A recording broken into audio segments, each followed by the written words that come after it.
Hello दोस्तों, मैं हूं मनोज और यूट्यूब चैनल पर आप सभी का स्वागत है। अपन जो है करंट इलेक्ट्रिसिटी पढ़ रहे थे और उस करंट इलेक्ट्रिसिटी के अंदर अपन ने बहुत सारी बातें करी दोस्त। अपन ने एक बहुत इंपॉर्टेंट टॉपिक ओम्स लो में रेजिस्टेंस क्या होता है, रेजिस्टेंस कौन से फैक्टर पे डिपेंड करता है और कॉम्बिनेशन ऑफ रेजिस्टेंस क्या होता है। उसके दो टाइप होते हैं, सीरीज कॉम्बिनेशन और पैरेलल कॉम्बिनेशन। अपन कॉम्बिनेशन को समझा, डेरिवेशन समझा और उसके बेसिस पर अपन न्यूमेरिकल्स जो क्वेश्चन आते हैं रेजिस्टेंस वाले वो सारे अपन ने कल किए। आज अपन पढ़ने वाले हैं, फाइनल करेंगे इस चैप्टर को, आज पूरा फाइनल टेस्ट देने वाला है। ठीक है, ये फाइनल शॉट होगा इस चैप्टर का। पढ़ेंगे अपन हीटिंग इफेक्ट ऑफ करंट। देखो नाम में लिखा है हीटिंग इफेक्ट ऑफ करंट, यानी करंट का हीटिंग इफेक्ट अपन पढ़ने वाले हैं कि करंट, अपने पढ़ने करंट होता क्या है, किस तरीके से काम करता है। आज अपन ये पढ़ेंगे कि हमारी लाइफ में करंट और भी किस वे में हम यूज करते हैं। जैसे बोलता हूँ हीटिंग इफेक्ट, जैसे आप घरों के अंदर आयरन यूज करते हो, कपड़े को प्रेस करने के लिए आयरन यूज करते हो, आप गीजर यूज करते हो पानी को गर्म करने के लिए, या फिर इलेक्ट्रिक रॉड जो पानी को गर्म करने के लिए यूज करता है, इलेक्ट्रिक रॉड वो यूज करते हो आप, या फिर आप इलेक्ट्रिक केटल यूज करते हो, या फिर आप हीटर को यूज करते हो, हीटर। तो ये जो सारे अप्लायंसेज है दोस्त, ये किस पे बेस्ड है, ये हीटिंग इफेक्ट ऑफ करंट पे बेस्ड होता है। और उन्हीं की हेल्प से अपन क्या करते हैं, हीट, वो जब हीट प्रोड्यूस करेंगे और हीट, उस हीट का अपन यूज करते हैं किसी चीज को गर्म करने के लिए, पानी गर्म करने के लिए, और भी बहुत सारे एक्टिविटीज अपन करते रहते हैं। वो सारा होता है हीटिंग इफेक्ट ऑफ करंट। तो देखिए दोस्त, हीटिंग इफेक्ट ऑफ करंट होता क्यों है, पहले तो ये बात बताता हूँ मैं आपको। तो हीटिंग इफेक्ट ऑफ करंट में देखना, जैसे कोई इलेक्ट्रिक वायर है, मेरे पास में कोई भी इलेक्ट्रिक वायर है, इस इलेक्ट्रिक वायर में नॉर्मल एकदम बिल्कुल शांति से पीसफुली जो है इलेक्ट्रॉन अपना चार्ज फ्लो कर रहे थे। क्या कर रहे थे, एकदम पीसफुली शांति से काम कर रहे थे, इलेक्ट्रॉन अपना चार्ज फ्लो कर रहे थे और करंट फ्लो हो रही थी, ये सब काम चल रहा था इसका। लेकिन आपने कुछ ऐसा वायर रख दिया जिसकी रेजिस्टेंस ज्यादा है। भाई आपने जो वायर यूज किया, ऐसा वायर आपने यूज कर लिया जिसकी रेजिस्टेंस ज्यादा है। जैसे अगर मैं आपको बोलता हूँ, मैंने आपको बताया था कि जो सिल्वर होता है उसकी कंडक्टिविटी बहुत ज्यादा होती है, उसके बाद होती है आपकी कॉपर की, उसके बाद होती है एल्यूमिनियम की, और उसके बाद होती है आयरन की। ये क्या है, ये कंडक्टिविटी, मेटल की कंडक्टिविटी का ऑर्डर है। सबसे ज्यादा कौन अच्छा कंडक्टर है, तो सिल्वर अच्छा कंडक्टर है। अच्छा कंडक्टर होने का मतलब ही यही है, उसके अंदर रेजिस्टेंस बहुत ज्यादा कम है। अरे भाई, रेजिस्टेंस की वैल्यू जितनी कम होगी, क्या उतनी सुपर फास्ट तरीके से करंट फ्लो होगी। यस। तो रेजिस्टेंस क्या करता है, अपोजिशन करता है, रोकने का काम करता है ना, अफेक्ट करता है उसके फ्लो को, उसको बोलते हैं रेजिस्टेंस। और जिसमें रेजिस्टेंस जितना ज्यादा होगा, कहीं नहीं, को बैड कंडक्टर की कैटेगरी में आएगा। यस, वो बैड कंडक्टर की कैटेगरी में आएगा। जैसे मैं बोलता हूँ एजी सिल्वर, तो ये सुपर कंडक्टर है, फिर अच्छा कंडक्टर है। तो अच्छा कंडक्टर होने का रीजन क्या है, कि इसमें रेजिस्टेंस की पावर बहुत ज्यादा कम है। मैं बोलता हूँ आयरन थोड़ा वीक कंडक्टर है, रीजन इसमें रेजिस्टेंस ज्यादा है। तो आपने भी कोई ऐसा वायर लिया जिसमें रेजिस्टेंस की वैल्यू ज्यादा है, और जब रेजिस्टेंस की वैल्यू ज्यादा होगी तो क्या करंट इजीली फ्लो हो गया, फिर थोड़ा सा है उसके अंदर बहुत परेशानी आएगी, उसके अंदर परेशानी आएगी, उसके अंदर कुछ डिफिकल्टीज आएगी, करंट फ्लो प्रॉपर नहीं हो पाएगी। तो वो करंट क्या करेगी, वो करंट अब हीट में प्रोड्यूस होना शुरू हो जाएगी, क्योंकि एनर्जी जो होती है, क्योंकि लो कहता है एनर्जी कंजर्वेशन का कि energy not be created neither be destroyed but it can be transfer from one form to another form. यानी आप एनर्जी को क्रिएट नहीं कर सकते हो, आप डिस्ट्रॉय नहीं कर सकते हो, लेकिन एक फॉर्मेट से दूसरे फॉर्मेट में उसको ट्रांसफर कर सकते हो या फिर उसको कन्वर्ट कर सकते हो। फॉर एग्जांपल, पंखा चलता है घरों के अंदर, किससे चल रहा है, इलेक्ट्रिक एनर्जी से। क्या सारी इलेक्ट्रिक एनर्जी पंखे को घुमाने में, मोटर को घुमाने में चल रही है, नहीं। कुछ एनर्जी जब मोटर को घुमाने में नहीं चल रही है, जितनी एनर्जी मिल रही है उसमें मैक्सिमम एनर्जी तो मोटर को घुमाने में यूज हो रही है, लेकिन कुछ परसेंटेज, 2 या 3% एनर्जी जो है वो इसको हीट प्रोड्यूस करवा देती है। तो यही रीजन है कि हमारा पंखा भी क्या हो जाएगा, कुछ टाइम के बाद में चलते चलते गर्म हो जाता है। रीजन, वो एनर्जी हीट में प्रोड्यूस हो रही है, और हीट में प्रोड्यूस होकर बाद में वहां से रिलीज हो रही है हीट एनर्जी के फॉर्मेट में। ये प्रोसीजर होता है। तो हीट को अपन, तो कोई भी एनर्जी, हीट भी एक एनर्जी होती है, तो अपन कोई भी एनर्जी को क्रिएट नहीं कर सकते हैं, डिस्ट्रॉय नहीं कर सकते, लेकिन एक फॉर्मेट से दूसरे फॉर्मेट में उसको ट्रांसफर कर सकते हैं। यहाँ पर इलेक्ट्रिक एनर्जी भी ऐसे कुछ काम करेगी। रेजिस्टेंस ज्यादा आने की वजह से क्या करेगी, ये हीट एनर्जी हीट में कन्वर्ट हो जाएगी, एनर्जी हीट एनर्जी में कन्वर्ट होगी, और वहां से वो रिलीज होना शुरू हो जाएगी। तो फ्लो नहीं करवा रहे हो, लेकिन एनर्जी तो कहीं ना कहीं निकालनी पड़ेगी, तो एनर्जी वो हीट के फॉर्मेट में निकाल देता है। यही प्रोसीजर होता है। तो रेजिस्टेंस बढ़ने से क्या होगा, हीट का प्रोडक्शन बढ़ेगा, और हीट का प्रोडक्शन बढ़ेगा तो उसी को अपन बोलते हैं heating effect of current. I hope आपके पूरे दिमाग में सारी बात बैठा के आया हूं मैं, एकदम टॉप क्लास तरीके से, है ना। लोड नहीं लेना है, मस्त रहना है, जूस पीवानू डांस करवानू मज्जानू लाइफ। क्या करना दोस्त, जूस पीवानू डांस करवानू और मज्जानू लाइफ। जूस पियो, डांस करो और मजे करो। तो जूस पीवानू डांस करवानू मज्जानू लाइफ मेरे दोस्तों। आगे देखो भाई, तो कुछ मैं थोड़ा प्रिंसिपल पढ़ लेता हूँ ना। The process in which when high resistance is applied, अगर आप बहुत ज्यादा हायर रेजिस्टेंस अप्लाई करोगे, then it produces excess amount of heat, और उसी को बोलता हूँ heating effect of current. Clear है यार, एकदम टॉप क्लास तरीके से। आगे देखो यूजेस बताता हूँ। तो यूजेस देखो, हम कहाँ यूज करते हैं, हम हीटर में यूज करते हैं, हम आयरन में यूज करते हैं, इलेक्ट्रिक प्रेस जो होती है आयरन उसमें यूज करते हैं, हम अब गीजर में यूज करते हैं, इलेक्ट्रिक रोड में यूज करते हैं, इलेक्ट्रिक केटल में यूज करते हैं। बहुत सारे ऐसी अप्लायंसेस है जहाँ अपन क्या करते हैं, हीटिंग इफेक्ट करंट को अपन यूज करते हैं। ठीक है दोस्त, इस हीटिंग इफेक्ट ऑफ करंट का एक फॉर्मूला होता है, उसको बोलता है H equals to I square R T.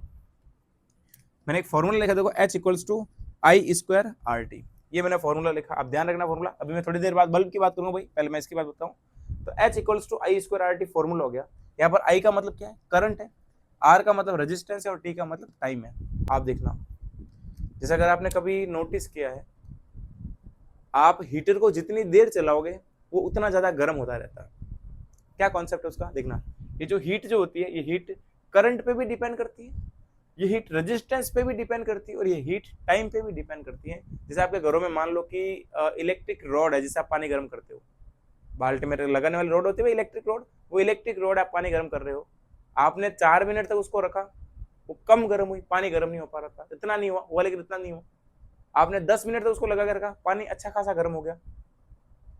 आपने और ज्यादा टाइम दिया उसको, पानी और ज्यादा गर्म हो गया, पानी बॉईल होने लग गया। रीजन, आप जितने टाइम तक उसको रखोगे, जितना टाइम की वैल्यू बढ़ेगी उतनी हीट की वैल्यू भी बढ़ती है। इसी तरीके से रेजिस्टेंस की बात करता हूँ, जितना रेजिस्टेंस ज्यादा होगा उसकी हीट प्रोडक्शन की पावर भी उतनी ज्यादा होगी, और जितना ज्यादा आप करंट दोगे उसकी हीट प्रोडक्शन की पावर भी उतनी ज्यादा होती है। यानी हीट करंट पे भी डिपेंड करती है, रेजिस्टेंस पे भी डिपेंड करती है, और टाइम पे भी डिपेंड करती है। ये इसका प्रोसीजर हो गया। फॉर्मूला होता है H equals to I square R T. देखना मैं इसको और कन्वर्ट करता हूं कुछ तरीकों में। ओम्स लॉ कहता है I equal to V upon R। तो करंट जो होती है वो वोल्टेज अपॉन रेजिस्टेंस के इक्वल होती है। ठीक है भाई, देखो ये हो गया। तो क्या मैं इसकी वैल्यू, इस I की वैल्यू मैं ऐसा देखूं V अपॉन R। देखो यहाँ I स्क्वायर था, मैंने एक को तो I रख दिया, एक को रख दिया V बाई R, और R से R क्या हो गया दोस्त, कट गया। जब R से R कटेगा तो फॉर्मूला क्या बनेगा, H equals to V I और T। ये रहा हमारा second formula, H equals to V I T। Heat के दो फॉर्मूला बताए, H equals to I square R T और H equals to V I T. अगर आपको R नहीं दिया है तो भी आपका काम हो जाएगा, अगर आपको R दिया, वोल्टेज नहीं दिया तो आपका काम हो जाएगा। इस तरीके से आपको न्यूमेरिकल्स में करूंगा, इस फॉर्मूले पे, इन दोनों फॉर्मूले पे न्यूमेरिकल करेंगे अपन। ठीक है, तो फॉर्मूला याद रखें, H equals to I square R T और H equals to V I T. ये दो फॉर्मूले मैंने यहाँ टर्म लिख दी सारी। H का मतलब हीट है, I का मतलब करंट है, V का मतलब वोल्टेज, R का मतलब रेजिस्टेंस और T का मतलब टाइम। सारी वैल्यूज मैंने यहाँ रख दी इस तरीके से। ठीक है, आप फॉर्मूला याद रखो, क्वेश्चन में सारी वैल्यूज देगा आपको, आप वैल्यू पुट करो, आपका आंसर आ जाएगा। हीट निकाल सकते हो आप, वोल्टेज निकाल सकते हो, करंट निकाल सकते हो, टाइम निकाल सकते हो, रेजिस्टेंस निकाल सकते हो, जो भी इस फॉर्मूला वैल्यू आप कुछ भी आइडेंटिफाई कर सकते हो। अब मैं बात करता हूँ थोड़ी सी इसके बारे में, बल्ब के बारे में। आपने पुराने जमाने वाला बल्ब देखा, वो जो येलो कलर की लाइट ग्लो करता है भाई, आजकल तो चलने लगी ना CFL और ये LED लाइट्स आने लगी। तो LED लाइट तो व्हाइट लाइट प्रोड्यूस करता है। पुराने जमाने में एक बल्ब होता था जिसको 100 वाट का बल्ब बोलते हैं, 100 वाट, 100 वाट का बल्ब। वो बल्ब जो है येलो कलर की लाइट को प्रोड्यूस करता था। ठीक है, उस बल्ब के बारे में बताता हूँ मैं आपको। उस बल्ब में गैस भरी होती है, उस गैस को बोलते हैं नाइट्रोजन गैस और ऑर्गन गैस। उस बल्ब के जो वो कांच वाला पार्ट होता है, कांच का आता है, आजकल के प्लास्टिक आने लगे, पहले वो कांच के आते थे, अभी भी मिलता है वो मार्केट के अंदर, लेकिन यूज बहुत कम हो गया उनका। रीजन, वो 100 वाट का होता है। 100 वाट, ये वाट क्या अभी अपन समझेंगे, कहीं ना कहीं ज्यादा पावरफुल होता है, ज्यादा एनर्जी को कंज्यूम करते हैं। तो इसका लगाने से बिल ज्यादा आएगा भाई, है ना। तो बिल कौन भरेगा भाई, आगे वाला बिल कौन, तेरा सुबह मैं भरूंगा क्या, मैं क्यों भरूँ, आपका बिल आप भरो भाई। ठीक है, तो देखो, तो ये 100 वाट का आता है। अरे क्लियर, ठीक है भाई, 100 वाट का हो गया। तो फिर क्या होगा, एनर्जी ज्यादा कंज्यूम करेगा तो फिर बिल ज्यादा आएगा, और बिल कौन भरेगा, बिल मैं भरूँ, मैं क्यों भरूँ, बिल आपका यार, आप भरो ना यार, मैं क्यों भरूँ, आपके पापा को बोलो, बिल आपके पापा जी भरेंगे, छोड़ो कोई दिक्कत नहीं है। लो देखो भाई, तो ये जो बल्ब होता है, इस बल्ब में नाइट्रोजन और ऑर्गन गैसें भरी होती है कांच वाले पार्ट के अंदर, ग्लास के अंदर की तरफ। ठीक है, और देखना, इस बल्ब में एक फिलामेंट होता है, वो फिलामेंट बना होता है टंगस्टन मेटल का। एक मेटल होती है, इसको बोलते हैं टंगस्टन मेटल। ठीक है, उसको अपन W से डिनोट करते हैं। जैसे मैं लिखते हैं सोडियम को Na, और भाई सोडियम कैसे लिखते हैं, पोटेशियम को K से लिखते हैं। इसी तरीके से टंगस्टन को W इसका सिंबल होता है, तो W से इसको डिनोट करते हैं, W से इसको बताते हैं। ठीक है, तो टंगस्टन होता है। टंगस्टन एक ऐसी मेटल है जिसका मेल्टिंग पॉइंट हाईएस्ट है। अरे भाई, टंगस्टन एक ऐसा मेटल है जिसका मेल्टिंग पॉइंट हाईएस्ट होता है। हाईएस्ट मेल्टिंग पॉइंट पूरी पीरियोडिक टेबल में जितने भी एलिमेंट्स होता है उन सब में हाईएस्ट जो मेल्टिंग पॉइंट है वो होता है टंगस्टन का। कितना होता है, 3380 डिग्री सेल्सियस। अरे भाई 3380 डिग्री सेल्सियस ये टंगस्टन मेटल का मेल्टिंग पॉइंट है और सबसे हाईएस्ट मेल्टिंग पॉइंट है। याद रखना, एग्जाम में कभी पूछ ले, एनसीईआरटी ने दबा के डेटा दिया है, आप भी याद रखो भाई। ठीक है दोस्त, क्या कहानी क्लियर है यहाँ तक? तो बल्ब में कौन सी गैसें भरी होती है? तो नाइट्रोजन और आर्गन गैस भरी होती है। बल्ब में एक फिलामेंट होता है, फिलामेंट टंगस्टन मेटल का बना होता है। टंगस्टन मेटल का क्यों बना है उसका कॉन्सेप्ट मैं आपको बताता हूँ। देखिए देखना, जैसे ही आप इसमें करंट को, आप मान लो कि इस बल्ब को चला रहे हो, अब जब इस बल्ब को चलाओगे तो ये बल्ब गर्म हो जाएगा, हीट प्रोड्यूस करता है। क्या प्रोड्यूस करता है? हीट। और हीट के साथ साथ लाइट भी प्रोड्यूस करता है। एक तो हीट प्रोड्यूस करे, दूसरे क्या करे? लाइट प्रोड्यूस करा। तो लाइट प्रोड्यूस करता है, तो लाइट प्रोड्यूस की वजह देखना ये यहाँ से गर्म होगा, और जब गर्म होगा तो अगर इसका मेल्टिंग पॉइंट ज्यादा होगा तो ये पिघलेगा नहीं। अरे भाई जब बल्ब जलता है, अगर आपने कभी नोटिस किया उस बल्ब को, बाई चांस मान लो कि कोई बल्ब जो काफी टाइम से जल रहा है रात के टाइम पे, तो उसको किसी कपड़े वगैरह को हाथ में लेकर फिर उसको निकाल देते हैं। रीजन, गर्म होता है, काफी ज्यादा गर्म होता है। तो गर्म क्यों हो रहा है?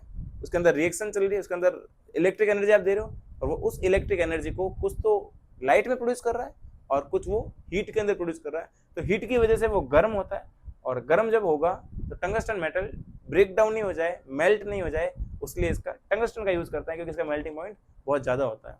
ये कॉन्सेप्ट होता है, अगर आपको एग्जाम में कभी आ जाए भाई घबराना नहीं है ना।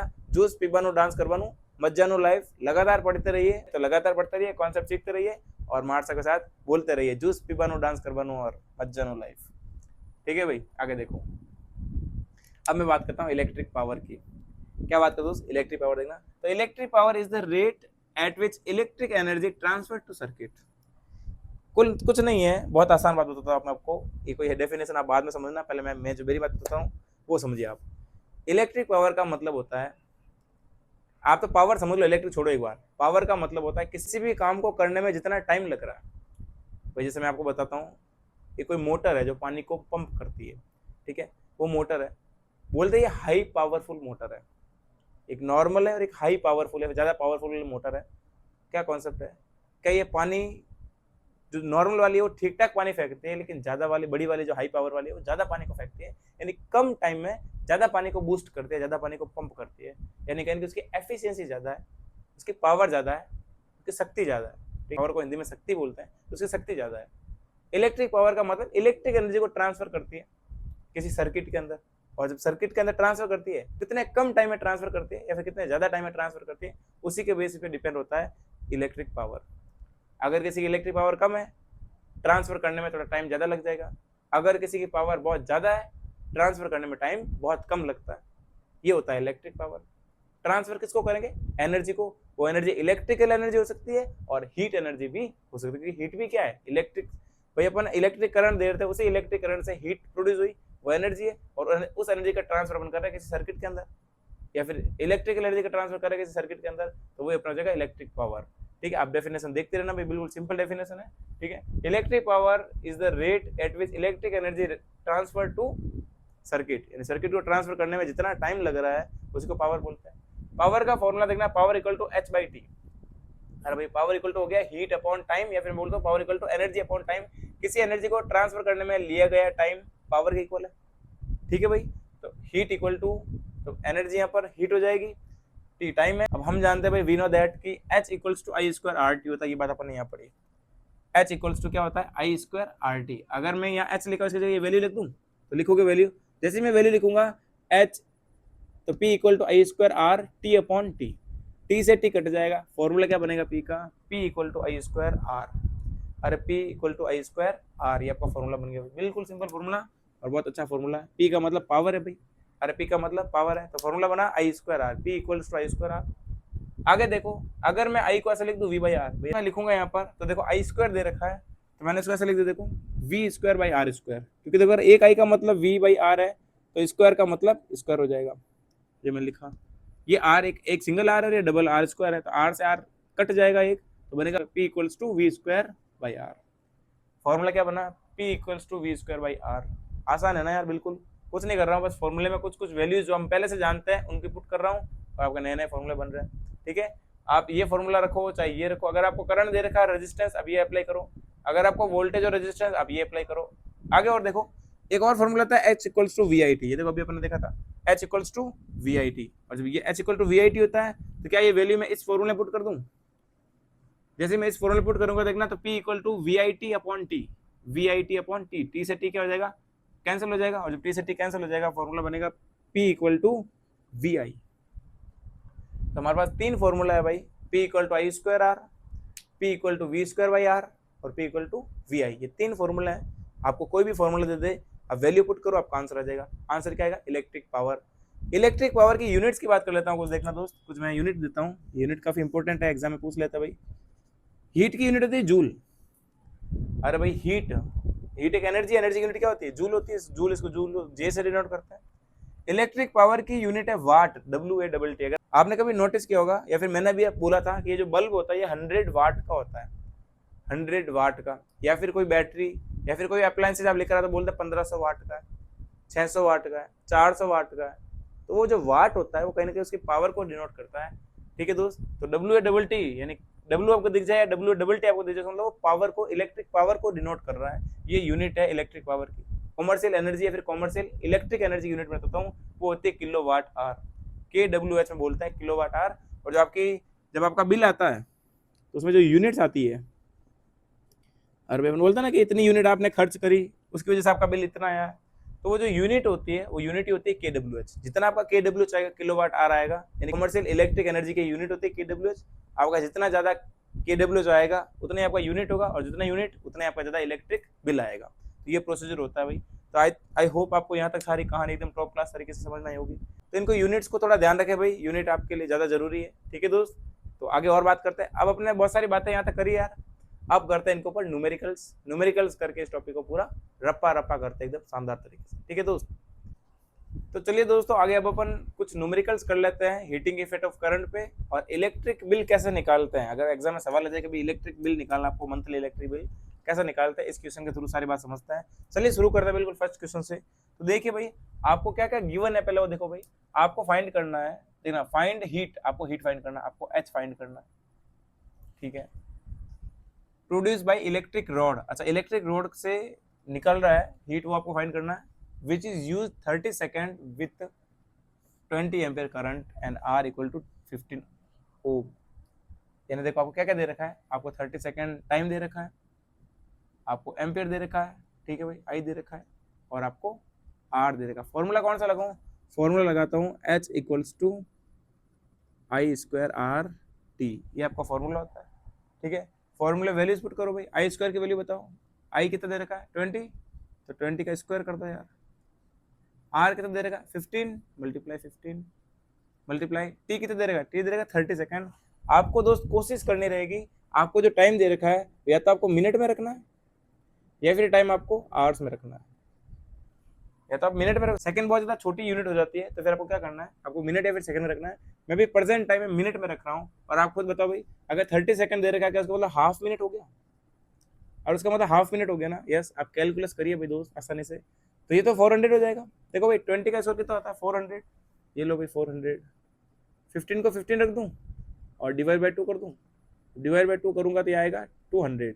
आगे देखो, तो एच की जो वैल्यू आएगी वो कितनी आएगी, 200 इंटू 15, 200 इंटू 15। जब आप इसको मल्टीप्लाई करते हो तो ये आएगा आपका 3000 जूल। कितना आएगा दोस्त, 3000 जूल। आप मल्टीप्लाई करके देख लेना भाई, जब आप 200 को 15 से मल्टीप्लाई करोगे आपका 3000 जूल आएगा। बिल्कुल आसान है यार, कुछ नहीं किया अपन ने। वापस देख लो एक बार, आपने को क्या निकालना था, हीट निकालनी थी। आपको इलेक्ट्रिक रोड जो यूज हो रही है 30 सेकंड एंड टाइम दे रखा आपको 20 एम्पियर करंट दे रखा है, 15 एम्पियर का 15 ओम का रेजिस्टेंस दे रखा है। फॉर्मूला आपने अप्लाई किया है ना, फॉर्मूला ध्यान रखें। तो फॉर्मूला जैसे आप अप्लाई करते हो आपका सारा काम आसानी से हो जाएगा। आसान है दोस्त, बिल्कुल आसान है। आगे देखो, अगला क्वेश्चन देखिए, अगला क्वेश्चन करते हैं। Find the electric power of bulb. इस बार आपको क्या निकालना है, इस बार आपको P फाइंड करना है। Find the electric power of bulb, यानी P फाइंड करना है। If I equal to 8 ampere and R equal to दे रखा है 2 एम्पियर, आपको P फाइंड करना पावर। आपको ऐसा फॉर्मूला बताओ पावर का, पावर के 3 फॉर्मूला लिखा है मैंने, कौन कौन से देखो भाई। एक लिखा है P इक्वल टू VI, एक मैंने लिखा है P equal to I square R, और एक लिखा है P equal to V square by R. ये 3 फॉर्मूले मैंने आपको लिखा है पावर में। कौन सा फॉर्मूला सूटेबल हो गया बताओ। यहाँ पर देखो आपको करंट दे रखा है एम्पियर और आपको रेजिस्टेंस दे रखा है, क्या ये वाला फॉर्मूला सेट कर लो यहाँ पे। यस बिल्कुल हो जाएगा। आपको फॉर्मूले पूरे माइंड में होने चाहिए यार, वहाँ से आपका काम आसान हो जाएगा। ठीक है, तो आई स्क्वायर आर, अब आप वैल्यूज बता दो आई स्क्वायर आर की। अरे वैल्यू बता दोगे, यस देखो भाई इसकी वैल्यू दे रखी है 8 का स्क्वायर कर दूं मैं, और मल्टीप्लाई में 2 दे रखा है मेरे को ओम रेजिस्टेंस। तो बताओ क्या वैल्यू आएगी। 8 का स्क्वायर कितना होता है भाई, 8 का स्क्वायर होता है 64, और इसको 2 से मल्टीप्लाई करते हैं तो कितना आ जाएगा दोस्त, ये 64 को 2 से करोगे तो 128 आएगा, 128 वाट। ये तो ऐसा लिख दो या पूरा लिख दो WA ये आपका आंसर आएगा पावर। आसान है ना यार, कुछ नहीं किया आपने, बस जो वैल्यू आपको दे रखी है आपने फॉर्मूला अप्लाई किया, फॉर्मूले में मान रखा, वैल्यूज को पुट किया, आपका आंसर आ जाएगा। ठीक है, एग्जाम में सिंपल टाइप का क्वेश्चन भी आ सकता है, हैवी टाइप के भी आ सकता है, 1 मार्क्स में आ जाए, 1.5 मार्क्स में आ जाए, 2 मार्क्स में आ जाए, फॉर्मूला अप्लाई करो, है ना, आपका आंसर आसानी से आने वाला। अगला देखो एक और सवाल दे रखा, ये थोड़ा बढ़िया सवाल है, इस पे स्टार लगा देता हूँ, है ना, थोड़ा सा बड़े मतलब ऐसा अच्छा कॉन्सेप्ट वाला सवाल है। देखिए आप कैसे करते हैं इसको, आपको फाइंड करना है, फाइंड आर। इस बार आपको क्या फाइंड करना है, आपको रेजिस्टेंस फाइंड करना है। देखो आपको आर फाइंड करना है, मैं लिख देता हूँ R equal to question mark. ठीक है, इलेक्ट्रिक प्रेस है, उसका आपको रेजिस्टेंस फाइंड करना है। If it is used 40 minute, आपको टाइम दे रखा है 40 मिनट, कितने मिनट यूज हो रही वो 40 मिनट उसका यूज अपन कर रहे हैं। ठीक है भाई, आपको वोल्टेज दे रखा है V 200 वोल्ट, और आपको हीट दे रखी है 4000 जूल। यार ऐसा कौन सा फॉर्मूला लगाए कि आपका रेजिस्टेंस आ जाए। हमारे पास दो फॉर्मूला होते हैं देखो हीट के, एक होता है I² RT और एक होता है I इक्वल्स टू VIT। क्या हमारे पास में करंट दे रखा है, नहीं करंट नहीं दे रखा हमारे पास में V दे रखा है, T दे रखा है और H दे रखा है। ये वाला फॉर्मूला रेजिस्टेंस तो इससे आता है, लेकिन ये हमारे पास में करंट नहीं है, तो पहले क्या इस फॉर्मूले से करंट निकालेंगे।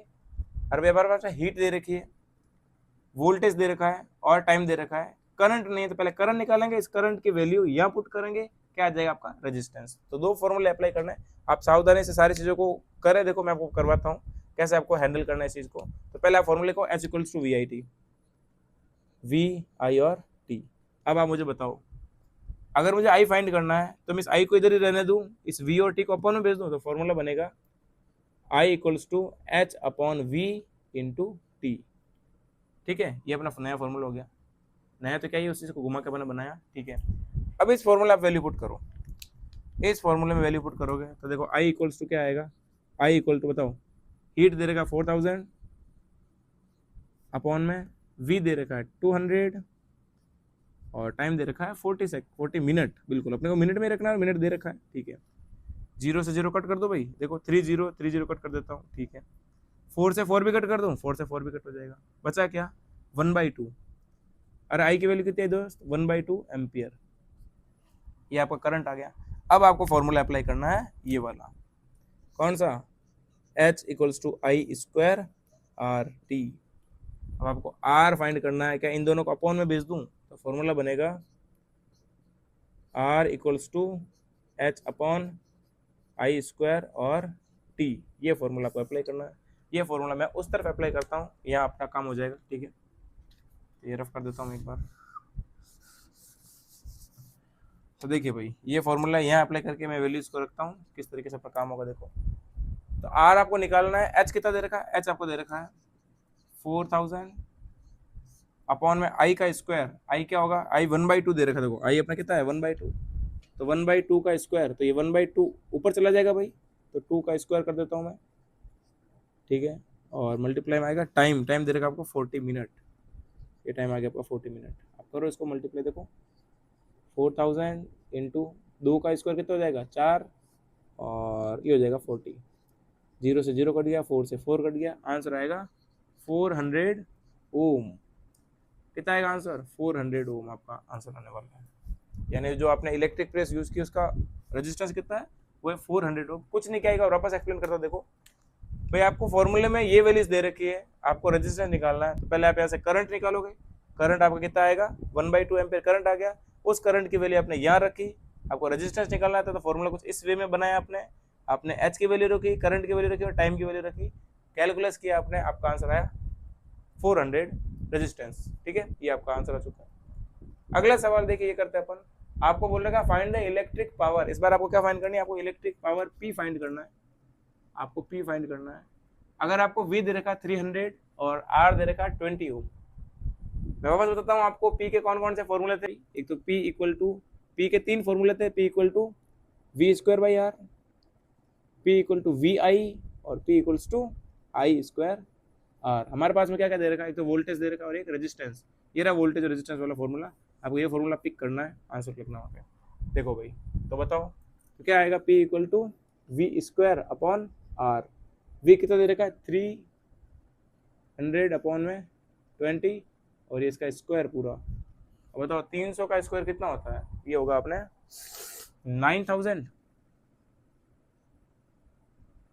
या 90,000 90,000 अपॉन में जाएगा 20, ये 0 से 0 कट गया, ये कटूंगा तो आएगा आपके 45, 90 को हटा 5, तो आपका आंसर आया 4500 वाट। ये ध्यान रखना भाई। अगर इसको किलो में कन्वर्ट करना है तो डिवाइड बाय क्या करोगे 1000, तो फिर आपका आंसर आएगा पावर वो आएगा 4.5 किलो वाट। ऐसे भी आप कन्वर्ट कर सकते हो इसको आसानी से, ठीक है। ये आपका आंसर है 4.5 किलो वाट या फिर 4500 वाट, ऐसा भी कर सकते हो, है ना। ये आसान है यार, बिल्कुल आसान है ना, इजीली आप कर सकते हो सारी चीज़ों को। आपको बस कुछ नहीं करना, फॉर्मूले में वैल्यूज को पुट करना, आपका सारा काम होने वाला है। अब अपन समझते हैं किस तरीके से अपन इलेक्ट्रिक बिल को निकाल सकते हैं। एग्जाम में कभी सवाल आ जाए, छोड़ना थोड़ी होगा यार, हम तो डट के सामना करेंगे, ठीक है। करो इस सवाल को, तो मैं आपको करवाता हूँ किस तरीके से करना होगा। ये मैं रफ कर दूँ पूरा, ठीक है, क्योंकि आपने करवा दिया, कर लेना खुद से सेल्फ से। तो अगला अब निकालना इलेक्ट्रिक बिल। कैसे निकाल, देखो तो क्वेश्चन देखो भाई, फाइंड इलेक्ट्रिक बिल। आपको इलेक्ट्रिक बिल निकालना है, ठीक है। इलेक्ट्रिक बिल आपको निकालना मंथली, है ना, लिखा नहीं यहाँ पे, लिख देना, मैं लिख देता हूँ मंथली।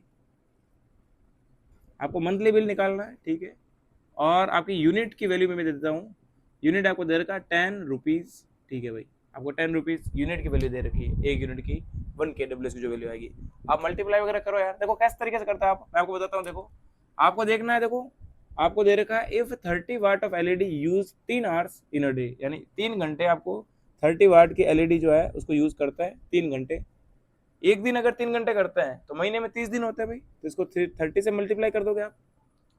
और आपको प्लस करना, ऐड करना, जितनी भी यूनिट्स होगी, जितनी भी अप्लायंसेस होगी, सभी को इस तरीके से करना है। जैसे अगली यूनिट दे रखी है 50 वाट का पंखा दे रखा है जिसको 6 घंटे यूज करता है, तो 50 into 6 hours in a day. और आपको महीने का निकालना है, क्या करोगे 30 से मल्टीप्लाई कर दोगे, ठीक है। आप इनको मल्टीप्लाई करो यार, पहले आप मल्टीप्लाई कर दो, इसको भी मल्टीप्लाई कर दो और दोनों को ऐड कर दो। वहां से आपका आएगा वॉट आवर्स आएगा। वैल्यू अगर ज्यादा आपकी होगी तो आप डिवाइड बाई 1000 करोगे तो KW भी आ जाएगा, ठीक है। एक बार निकाल के बताता आपको। देखो जैसे अगर आप इसको मल्टीप्लाई करोगे 3 को 3 से कितना आ जाएगा 9, इसको जो वापस और 3 से मल्टीप्लाई करते हो तो आएगा 27 और 2 जीरो लगा रखे हैं, तो ये आ जाएगा आपका 2700। ये तो आपको ये आ गया। और प्लस कर दो, ऐड करो इसको। अगर 5 को 6 से मल्टीप्लाई करोगे आप तो 5 को 6 से 30 आता है, ठीक है भाई, 30 हो गया ये वाला, तो ये हो गया आपका 300, ठीक है। और 300 को वापस 3 से मल्टीप्लाई करते हो तो आपका आएगा 9000, कितना आएगा 9000। ओके रिपोर्ट, ठीक है भाई। तो ये आपका टोटल जो कॉस्ट आया यहाँ पे देखो, तो टोटल आपकी आई है, ये आपका आया 9000। आप ऐड कर दो दोनों को 9000 और इसको करो यार ऐड, 007 और ये जब आ जाएगा 11, ये आपका आ रहा है टोटल 11700 वाट आर, WH आ रहा है, ठीक है। ये आपका क्या आया दोस्त, ये आपका है WH वाट आर, ध्यान रखें आप लोग, ये आपका WH आया वाट आर। आपको पता है WH को किलो WH में बदलने के लिए क्या करते हैं, डिवाइड बाई 1000, क्या करना है डिवाइड बाई 1000। जैसे डिवाइड बाई 1000 करोगे आपको पॉइंट यहाँ आ जाएगा, पॉइंट आपको यहाँ आ जाएगा, तो वैल्यू क्या आएगी, वैल्यू आएगी 11.7 kWh। ये आपके आ चुकी है यूनिट्स, क्या आ चुकी है यूनिट्स आ चुकी है, यूनिट्स आपकी 11.7 आई है। अब आप देखो किस तरीके से, क्या कुछ नहीं किया, देखो समझिए आप चीज को। जितने भी आपको अप्लायंसेस दे रखे हैं, अप्लायंसेस का वाट कितने आवर्स यूज करते हैं और कितने दिन के लिए निकालना है। अगर यहाँ मैं 15 डेज का करता तो 15 से मल्टीप्लाई करता, 10 डेज के लिए 10 से मल्टीप्लाई करता। ये फर्स्ट अप्लायंसेस का पूरा मटेरियल प्लस सेकंड अप्लायंसेस का पूरा मटेरियल प्लस थर्ड अप्लायंसेस का पूरा मटेरियल। इस तरीके से आप क्या करना, मल्टीप्लाई कर दो, मल्टीप्लाई कर दो, मल्टीप्लाई करके सभी को ऐड कर देना। ऐड जो भी करोगे आपका आंसर आएगा वाट आवर्स के अंदर, डिवाइड बाई 1000 करोगे तो किलो वाट में आ जाएगा। ये आपकी आ चुकी है यूनिट। और जब यूनिट आपकी इतनी आ चुकी है, अब यूनिट देखो, यूनिट की वैल्यू दे रही है 10 रुपीज, 1 यूनिट की है, तो क्या मैं इसको 10 से मल्टीप्लाई कर दूंगा, मल्टीप्लाई बाई 10, तो कितना रुपया आएगा अपने, तो अपने कितने रुपए आएंगे भाई, तो अपने आएंगे 117 रुपीज। ये आपका इलेक्ट्रिक बिल आ चुका है। ये आपका क्या कहते दोस्त, इलेक्ट्रिक बिल। आसान है ना, बिल्कुल। मैंने बहुत सारी बातें करी दोस्त, बहुत सारे एकदम इस टॉपिक के अंदर जितने भी न्यूमेरिकल्स थे, अलग अलग टाइप के न्यूमेरिकल्स अपने किए, है ना। अपने पूरे चैप्टर को बहुत शानदार तरीके से कवर किया है। आई होप आपने पूरा बहुत अच्छे तरीके से इसको पढ़ा होगा। तो आज के लिए इतने ही पढ़ते हैं, बाकी बात नेक्स्ट क्लास में करते भाई। तब तक के लिए ऑल द बेस्ट। जय हिंद, जय भारत। मस्त रहिए, मजे करते रहिए और पढ़ते रहिए।